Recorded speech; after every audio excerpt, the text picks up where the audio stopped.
Alexandre Jardin, bonjour et bienvenue au Salon des entrepreneurs. Alexandre Jardin, vous êtes écrivain, réalisateur, mais aussi candidat à l'élection présidentielle. Votre mouvement Bleu, Blanc, Zèbre est un mouvement citoyen. Le mouvement Les Citoyens Bleu, Blanc, Zèbre, c'est notre plateforme d'action. Voilà. Eh ben, vous allez nous expliquer en quoi ça fonctionne. Vous êtes représentant d'un mouvement, néanmoins. Comment il fonctionne? Dites-nous. Ça veut dire quoi, mouvement citoyen? Alors, ça fait 4 ans. D'abord, à côté de ma vie d'écrivain, depuis 17 ans, je suis un militant associatif. C'est-à-dire que j'ai construit de très grands programmes avec en fédérant. Le premier programme qu'on a construit était extrêmement concret. On a 20% des enfants qui ne savent pas lire à l'entrée au collège. On a construit un système qui embarque les retraités du pays, qui s'appelle Lire et faire lire, dans les écoles maternelles et primaires, pour transmettre le plaisir de la lecture. On s'occupe de 650 000 enfants. Aujourd'hui, on a près de 20 000 bénévoles. En fait, dès le départ, j'ai eu une approche... En fait, dans le mot « faire de la politique », pour moi, ce qui était important, c'était le verbe « faire ». C'est qu'est-ce qu'on fait? Et depuis 4 ans, on a fédéré des centaines d'opérateurs, beaucoup d'entrepreneurs, beaucoup, qui savent résoudre les fractures du pays. C'est-à-dire que plutôt que de réfléchir à partir d'approches générales, en fait, on répond à qui sait faire quoi lundi prochain, qui est capable de réparer les grandes fractures du pays. Et puis, on est monté en puissance. Et puis, finalement, je me suis rendu compte que, quels que soient les coups que le vote extrême envoie aux partis traditionnels, il ne changeait pas de méthode. C'est stupéfiant. C'est même stupéfiant.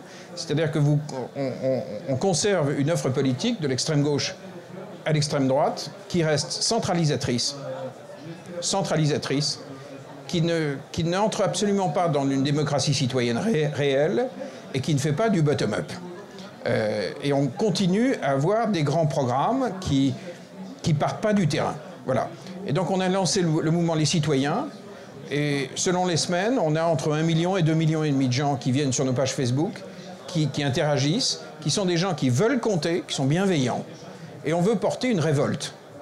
Clairement, positive, altruiste, constructive, avant qu'il y en ait une noire.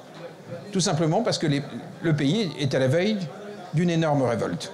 Et pour ne pas le savoir, il faut vraiment rester dans Paris. Lorsque vous bougez, vous voyez que partout en France, les professions, les unes derrière les autres, sont en révolte. Vous avez un système vertical, descendant, qui ne marche plus, mais qui ne fonctionne plus. Et donc, on a une approche qui repose sur un changement de méthode. Et profondément. Voilà. D'accord. Alors ce changement de méthode, il se traduit comment pour les entrepreneurs qui sont ici? Qu'est-ce qui remonte justement de cette base citoyenne? Quelles sont les propositions? Qu'est-ce que vous avez envie de dire aux entrepreneurs qui sont ici? Alors, ce changement de méthode, il va reposer sur, premièrement, la création de ce qu'on appelle des grands programmes citoyens. Et des grands programmes citoyens, ils seront portés par les gens qui obtiennent déjà des résultats. Or, dans le monde entrepreneurial, vous avez une foule d'opérateurs. Vous me parliez tout à l'heure du réseau Entreprendre, qui a un savoir-faire, qui a un modèle économique, ça fonctionne, on sait que ça marche. La question maintenant, c'est le format. Est-ce qu'on atteint des chiffres beaucoup plus grands? Est-ce que ça devient un véritable opérateur national? Je parlais tout à l'heure de Lire et faire lire, c'est valable dans l'ensemble des sujets.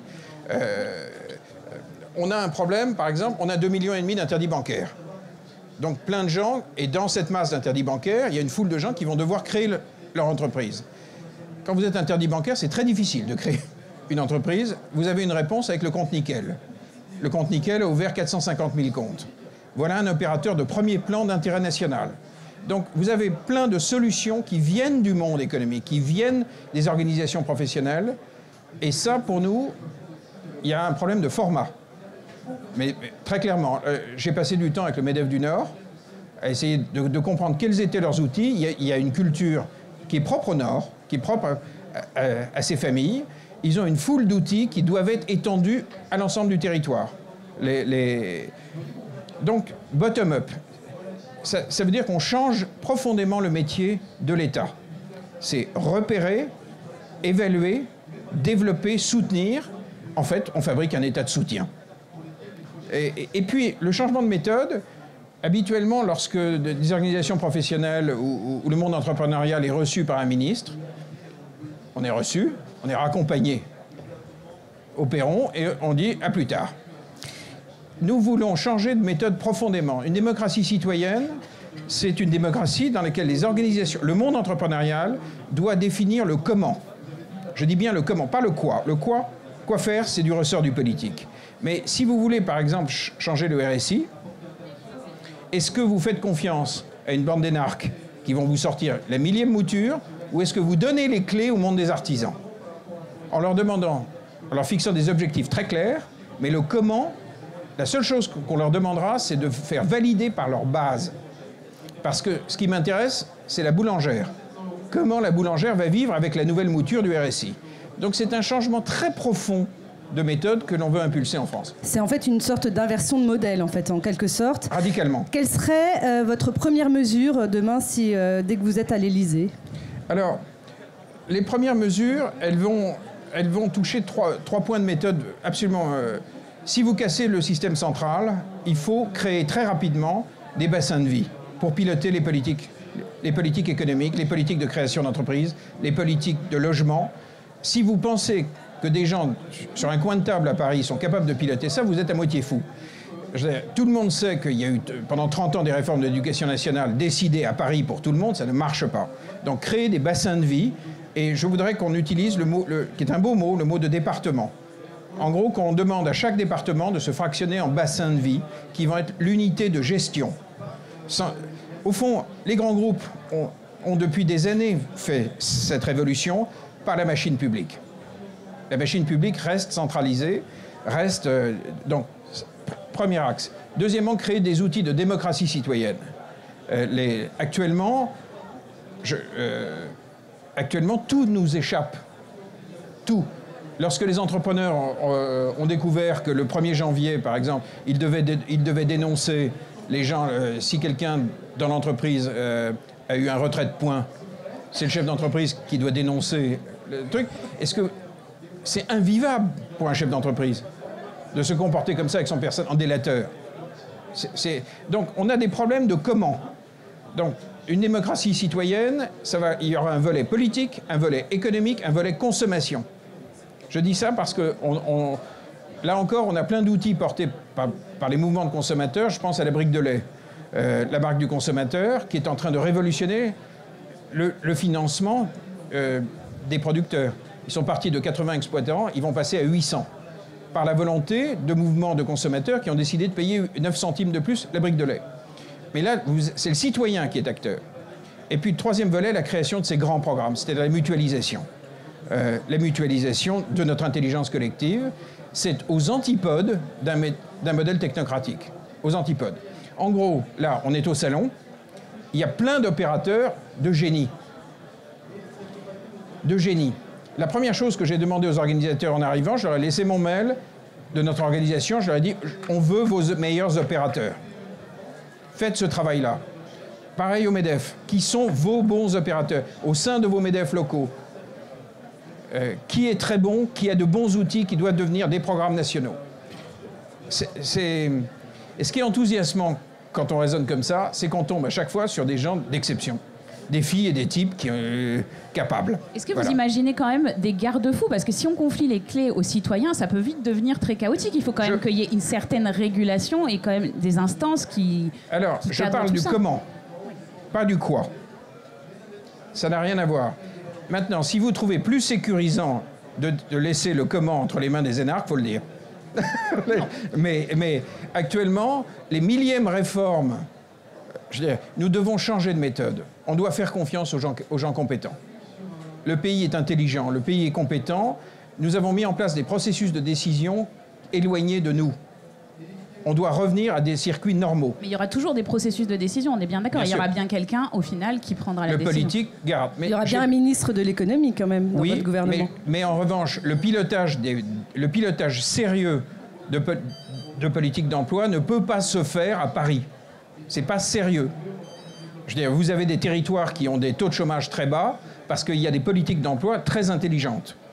Posons-nous des questions. Que font-ils? C'est une décentralisation poussée à l'extrême. Radical. Faire confiance. Très bien. Les gens sont intelligents. On va juste terminer. Le pays est intelligent. On va juste terminer par une question qu'on va poser à chaque candidat qui vont venir ici. Si l'État était une entreprise, à quoi vous voudriez qu'elle ressemble? Comment vous l'imagineriez? Un tout autre fonctionnement de nos ministères, puisque pour moi, les fonctions de benchmarking, les fonctions de comparaison, d'évaluation doivent être au cœur du nouveau travail de nos ministères centraux. Quand on a des problèmes, cherchons les solutions en France et à l'étranger, cherchons les opérateurs. Donc c'est un tout autre métier. Et puis après, faisons confiance au terrain. Au terrain. Ce serait plutôt quoi, en mode start-up, en mode PME, enfin avec un mode de... Gros changement d'ambiance. Gros changement d'ambiance. C'est-à-dire, en fait, ça suppose de recruter des gens modestes. Modestes. C'est-à-dire qui arrivent et qui disent, tiens, peut-être que les autres sont intelligents. Ça n'a rien à voir avec cette espèce de suffisance incroyable de tous ces programmes où les gens disent « je sais » à la place des autres. Je veux dire, ça revient à nommer des ministres modestes qui respectent l'intelligence d'autrui. C'est une révolution culturelle qu'on porte avec les citoyens. Mais vous savez, actuellement, le gros de nos médias parisiens joue la reconduction des systèmes, la reconduction des partis. Et ça fonctionne assez bien, puisque nous avons un système entièrement verrouillé, puisque notamment la question des signatures a été verrouillée par un changement de loi avant l'été, puisqu'aujourd'hui, quand un maire donne sa signature, c'est la première élection présidentielle, elle sera publique. Or, par le biais des Comcom, les partis sont en train de contrôler. Donc on a un pays qui est contrôlé par les partis, on a un pays qui fonce vers les extrêmes, qui va se révolter. Est-ce qu'on fait une révolte positive, ou est-ce qu'on continue à rester dans des clous qui vont sauter, quoi, mais qui vont véritablement... J'aimerais que les faiseux, ceux que j'appelle les faiseux, c'est-à-dire les entrepreneurs, le monde associatif, les citoyens qui se bougent, les fonctionnaires atypiques, je pense à des gendarmes d'exception à qui on veut confier des programmes, je voudrais qu'ils prennent les manettes. Alexandre Jardin, merci beaucoup. Merci. Merci.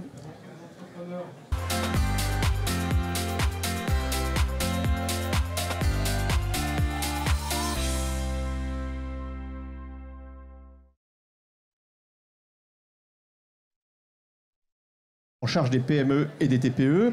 Et associé à un collectif Entreprendre 2017 qui a porté 9 mesures sur la dynamique entrepreneuriale. Et la dynamique entrepreneuriale, c'est la cohésion sociale, c'est la croissance et c'est bien évidemment l'emploi.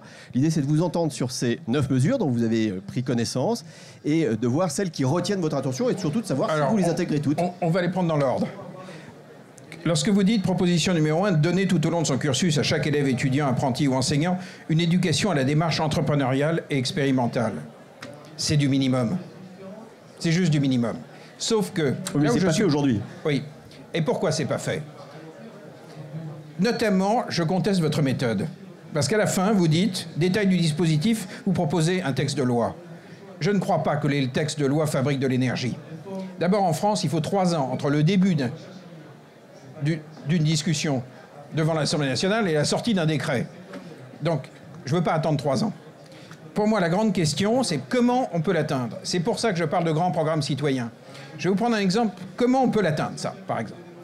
On a repéré un lycée professionnel à Chambéry, où vous avez une directrice qui a pris une initiative d'exception. C'est un très grand leader, cette femme. Elle récupère des jeunes qui arrivent avec une mauvaise image d'eux-mêmes. Parce que dans le système français, quand vous arrivez dans un lycée pro, c'est qu'on ne vous a pas gardé en filière générale. Bon. Elle demande à la totalité de ses élèves, 2 fois par an, d'entreprendre des projets d'intérêt général, soit pour les élèves, soit pour l'établissement, soit pour le pays ou la région. Ce qui fait qu'ils sortent en ayant mené 6 à 8 projets à la fin de leur scolarité. Les entrepreneurs locaux préfèrent embaucher les gamins qui sortent de là. La culture entrepreneuriale dans ce lycée professionnel est stupéfiante. Mais entrepreneuriale sur le plan social, sur le plan écologique, le plan économique, ils savent faire. Ça fait des jeunes en plus qui ont... C'est ça ce que j'adore avec ce point. Ça fait des jeunes qui ont confiance en eux. C'est-à-dire que ce n'est pas simplement vertueux, ça fait des jeunes qui ont confiance en eux. Mais donc vous voyez, la question c'est qui le fait? Qui? Je ne crois pas au texte. Je crois aux opérateurs. Mais vous savez bien que l'éducation nationale doit jouer un rôle. Il faut informer les professeurs, il faut former les professeurs. Et c'est tout un dispositif qui doit passer aussi par une information préalable auprès du corps enseignant. Et donc ça passe Par la loi, par les décrets, par le pouvoir politique. Oui, mais je crois que pour que une décision politique devienne réelle, il faut quelqu'un qui le fasse. Ça doit être incarné par quelqu'un qui va faire ce boulot-là. Ça ne peut pas être que des histoires de circulaires. Les chaînes de commandement dans l'éducation nationale ne marchent plus. Je n'ai jamais vu en salle des profs lire les circulaires. Très concrètement, ça veut dire que l'association 100 000 entrepreneurs qui diffuse de la dynamique entrepreneuriale doit être leader sur ce système. C'est génial. Voilà un opérateur génial. Donc il faut renforcer les moyens de 100 000 entrepreneurs. Renforcer ceux qui savent le faire. D'accord. Et pas l'éducation. Si, mais simplement de manière décentralisée. Si vous pensez que depuis Paris, vous allez pouvoir impulser ça, vous êtes à moitié fou. C'est pas possible. Je veux dire, non, mais pour une raison simple, si ça avait été possible, on serait au courant. Donc oui, dans une France pilotée par des territoires, parce qu'au niveau des territoires, les gens ont le sens de leurs intérêts. Alors il nous reste à peu près 1 minute. Oui, deuxième point. Alors on les fera pas toutes, là, les 9. Mais il me passionne. Faire de l'apprentissage une voie de formation privilégiée pour la création et la reprise d'entreprise. Oui, mais comment on remplit nos centres de formation d'apprentis, par exemple? On a 1/3 de places en France qui sont libres. Pourquoi? Notamment parce que l'éducation nationale fait tout pour que les jeunes n'y aillent pas. Eh bien, qui est capable de les remplir? On a, nous, une politique, on sait que ça marche. Voilà, on s'appuie sur l'Agence pour l'éducation par le sport. C'est 1000 clubs qui, dans les quartiers difficiles en France, font de l'insertion professionnelle à travers la pratique sportive. Les clubs de rugby, de foot, etc., de boxe. Or, il se trouve que ces entraîneurs ont une grande autorité morale sur les jeunes des quartiers. Il se trouve qu'on a mis en place dans le Nord une modélisation. On fait des campagnes de recrutement pour les CFA, pour les centres de formation d'apprentis, dans les clubs de sport, et les coachs sportifs restent les tuteurs. Ça marche. Donc voilà des opérateurs. C'est-à-dire que derrière votre proposition, moi, je vous demande de faire le boulot. Venez avec qui le fait. Si je comprends bien, vous adhérez aux 9 propositions. En revanche, sur la méthode, elle doit être totalement revue. En s'appuyant sur des gens, par le recours à la loi, en fait, arrêtons de raconter des balivernes. Il faut que ça marche. Bon, ce sera le mot de la fin. Non, mais il faut que ça marche. Parfait, je vous remercie. Le pays ne peut plus attendre. Merci beaucoup, Alexandre Jardin.